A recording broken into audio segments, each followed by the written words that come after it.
Hello दोस्तों, आप पढ़ रहे हैं अंशों का निर्गमन चैप्टर।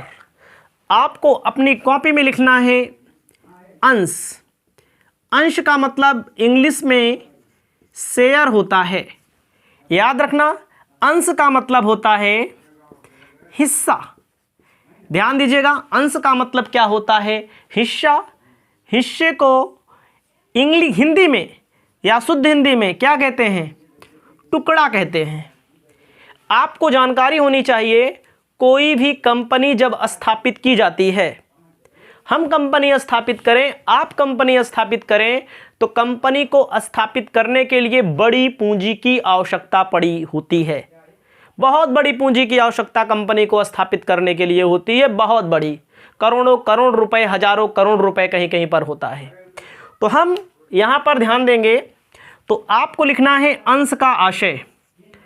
अंश में आपको लिखना है कंपनी की पूंजी जिन छोटे छोटे टुकड़ों में, या अधिकृत पूंजी कह सकते हैं हम, विभक्त होती है, विभक्त होती है, उसे अंश कहते हैं।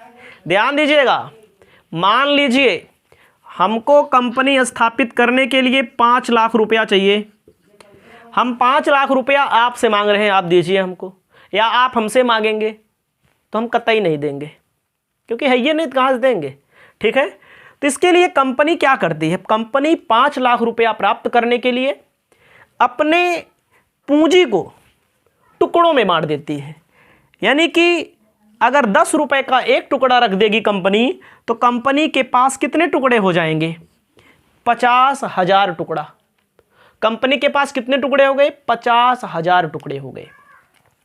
अब किसी से अगर आप 10 रुपया मांगते हैं तो आपको 10 रुपया मिल सकता है आसानी से। भैया 10 रुपया दे दो, बिजनेस करेंगे, फायदा होगा, तो आपको क्या देंगे? डिविडेंड देंगे, लाभांश देंगे। तो याद रखना, कंपनी की पूंजी जिन छोटे छोटे टुकड़ों में विभक्त होती है, बटी हुई होती है, उसे क्या कहते हैं? अंश कहा जाता है। जैसे कंपनी को 5 लाख रुपया चाहिए, 10 रुपए का एक टुकड़ा, तो कंपनी के पास कितने टुकड़े होंगे? 50,000। तो 50,000 क्या हुए? अंश। और एक अंश कितने का हुआ? 10 रुपए का। याद रखना, तो जो व्यक्ति एक अंश लेगा वो 10 रुपया देगा, 2 लेगा 20 देगा, 5 लेगा 50 देगा, 10 लेगा 100 देगा। सही है कि नहीं? तो जिनको जितना अंश चाहिए वो अपना अंश ले लें और पैसा दे दें, तो कंपनी के पास बड़ी मात्रा में आसानी से पूंजी मिल जाती है। तो याद रखना है, कंपनी की पूंजी जिन छोटे छोटे टुकड़ों में विभक्त होती है, उस प्रत्येक टुकड़े को अंश कहते हैं। कंपनी इसके आगे क्या करती है? कंपनी इसके आगे क्या करती है? जो व्यक्ति जितना अंश लेगा उसके लिए उसको अंश प्रमाण पत्र देती है। मुंहजबानी काम नहीं होता है, अपने कागज में, अपनी डाटा में लिख लेगी। आपको आगे हम बताना चाहते हैं, अंश के प्रकार लिखिएगा अपनी कॉपी में, पेपर में बहुत पूछता है। अंश के प्रकार याद रखना, अंश 2 प्रकार के होते हैं। ध्यान दीजिएगा, अंश समझा रहे हैं यहां पर, 2 प्रकार के होते हैं। एक होता है क्षमता अंश, दूसरा होता है पूर्वाधिकार अंश। एक होता है कौन सा अंश? क्षमता, इक्विटी शेयर। दूसरा होता है पूर्वाधिकार अंश। याद रखिएगा, इसको मैं समझा दे रहा हूं। अंश 2 प्रकार के होते हैं। आपको अंतर के माध्यम से स्पष्ट कर देना चाहता हूं। एक, इसको आप मान लीजिएगा घर के मुख्य सदस्य के रूप में, और इसको मान लीजिएगा एज अ रिश्तेदार के संबंध में। जैसे कोई भी हमारे घर का सदस्य होता है, हमारा भाई है, हमारा लड़का है, हमारी लड़की है, तो हमारे घर का वास्तविक सदस्य होता है। उसी प्रकार समता जो अंशधारी होते हैं, कंपनी के वास्तविक सदस्य होते हैं कि नहीं? समता अंशधारी कंपनी के वास्तविक सदस्य, हमारे घर के सदस्य हमारे माता हैं, पिता हैं, हमारा भाई है, हमारी वाइफ है, हमारा बच्चा है, 2 बच्चे हैं, ठीक है, एक लड़का एक लड़की। और हमारे घर का सदस्य कौन नहीं है वास्तविकता के तौर पर? पूर्वाधिकार अंशधारी सदस्य नहीं होते हैं। हमारा मान लीजिए साला आया, हमारी साली आई, हमारे मामा आए, हमारी मामी आई, हमारे रिश्तेदारी से कोई आता है हमारे घर में, आपके यहाँ भी आता होगा, तो वास्तविक सदस्य नहीं है रिश्तेदार। क्योंकि कभी ना कभी आप कह सकते हैं, कहते नहीं कि हमें भैया बोलने का अधिकार नहीं है, याद रखना, भले रिश्तेदार समझा दें, लेकिन वास्तविकता यह है आपके घर के वास्तविक सदस्य रिश्तेदार नहीं होते। जिस प्रकार कंपनी के पूर्वाधिकार अंशधारी, जिस प्रकार आपके रिश्तेदार आपके घर के वास्तविक सदस्य नहीं होते, उसी प्रकार कंपनी में पूर्वाधिकार अंशधारी जो व्यक्ति पूर्वाधिकार अंश लिया है वास्तविक सदस्य नहीं होता है। ज़्यादा देर नहीं समझा पाएंगे। दूसरा नंबर, कंपनी में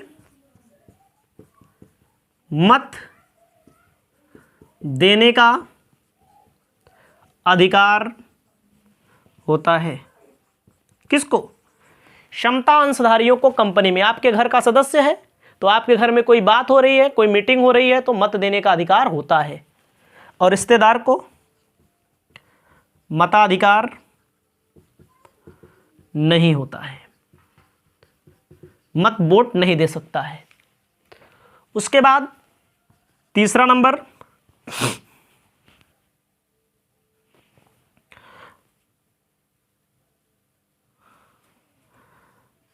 यहां लिखना है लाभांश। जो व्यक्ति कंपनी में अंश खरीदता है, ध्यान दीजिएगा, उसको लाभ का टुकड़ा मिलता है जिसे लाभांश कहते हैं। लाभांश पूर्वाधिकार के बाद मिलता है। याद रखिएगा, लाभांश नहीं, लाभांश इनको पहले मिलता है। कैसे? आपके घर में खाना बनता होगा ना, तो आपका रिश्तेदार आया, पहले आप खाओगे कि पहले रिश्तेदार को खिलाओगे? रिश्तेदार को खिलाएंगे, हो सकता है आप भी खा लें, ठीक है। लाभांश पहले किसको मिलेगा? पूर्वाधिकार को मिलेगा। घर में अगर खाना बनेगा, ठीक है, फिर बाद में किसको मिलेगा? समता वाले को। लाभांश समता वाले को पूर्वाधिकार के बाद मिलता है और पूर्वाधिकार को पहले मिलता है। लाभांश की दर निश्चित नहीं होती है। ध्यान देना है, इनके यहाँ इनका निश्चित होता है। आपके घर में रिश्तेदार आते हैं, लाभांश की दर निश्चित इनकी होती है। खाना जरूर मिलेगा, इनको पकौड़ी जरूर बना के खिलाएंगे, चाहे खुद खाएं चाहे ना खाएं। सही है कि नहीं? रिश्तेदार आएंगे, चाय पानी उनको जरूर मिलना चाहिए, नहीं तो जाएंगे अपने घर पे कहेंगे इनके यहाँ कुछ नहीं मिला। अब आप इनका लाभांश अब बाद में मिलता है, इनको इनका निश्चित नहीं होता। हमारे घर में रिश्तेदार आए, पहले उनको खिला देंगे, बचा उचा रहेगा तो खाएंगे, नहीं तो नहीं खाएंगे भाई, होता है ऐसा। 5वें नंबर पे आपको अपनी कॉपी में लिखना चाहिए। 5वें नंबर पे क्या लिखना है?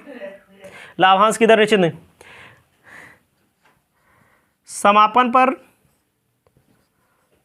पूर्वाधिकार के बाद इनका पैसा लौटाया जाता है। याद रखना, इसे लिख लेना है, पूर्वाधिकार के बाद। जब कंपनी का समापन होता है तो पूर्वाधिकार वालों को, प्रेफरेंस वालों को पहले दिया जाता है। कंपनी में वो सभा में आने का अधिकार पूरा होता है, किसको? समता को। और पूर्वाधिकार वाले कंपनी की सभाओं में भाग नहीं ले सकते हैं मुख्य तौर पर। तो केवल इतना समझिएगा, बाकी बहुत सारी चीज़ें हैं जो हम आपको आगे स्पष्ट करेंगे। धीरे धीरे पूरा का पूरा क्वेश्चन, पूरा का पूरा टॉपिक कंप्लीट कराया जाए।